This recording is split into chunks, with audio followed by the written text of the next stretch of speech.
সকাল এখন 8:30 থেকে 15টা মতো বাজে। খুব সকাল সকাল আজকে আমি কিন্তু রান্নাঘরে চলে এসেছি। আজকে আমার কি অর্ডার আছে সেটা তোমাদের সঙ্গে শেয়ার করব। তবে সব কটা রান্না পারবো না করতে, শুধুমাত্র পার্শে মাছটা তোমাদের সঙ্গে শেয়ার করছি। এনিওয়েজ আমি পারমিতার ভোজবাড়িতে সবাইকে ওয়েলকাম। আমি স্ক্রিনে নাম্বার দিয়ে দেবো। আমরা কিন্তু হোম ডেলিভারি এবং মানে সমস্ত খাবার হোম ডেলিভারি দেই এবং আপ টু 200 জনের জন্য কিন্তু আমরা খাবার প্রোভাইড করে দিতে পারবো, সঙ্গে কিন্তু সার্ভের ছেলেও দিয়ে দিতে পারবো, ঠিক আছে? তো যাই হোক, আমি মাছগুলোকে কিন্তু খুব সুন্দর করে ভাজছি। পার্শে মাছগুলো একদম দেশি পার্শে ছিল এবং ভীষণ টেস্টি মাছ অবশ্যই। তো সেই পার্শে মাছগুলোকে আমি ভেজে এটাকে সর্ষে পোস্ত দিয়ে করব। আজকে যারা খাবার নেবেন তারা একটু সকাল সকালে লাঞ্চ করেন আর কি।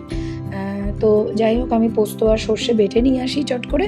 আমি কিন্তু সমস্ত রান্নার মশলার চেষ্টা করি, মানে যতটুকু আমার পক্ষে সম্ভব হয় আমি কিন্তু শিলে বেটে রান্না করার চেষ্টা করি, কেন কি যে কোনো তরকারিতে না বাটা মশলার টেস্ট কিন্তু আলাদা।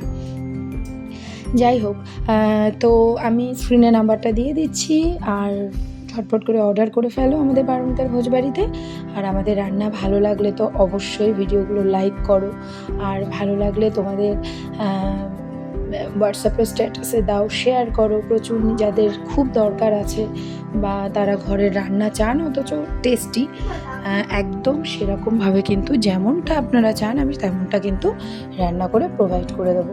যাই হোক, আমি খুব ঝাল যখন করি আর কি সর্ষে পোস্ত, তখন খুব একটা থকথকে ঝোল রাখি না, গ্রেভিটা একটু টেক্সচারটা এরকম আনি আর কি, তাহলে কি হয় ভাতটা মেখে খেতে সুবিধা হয়।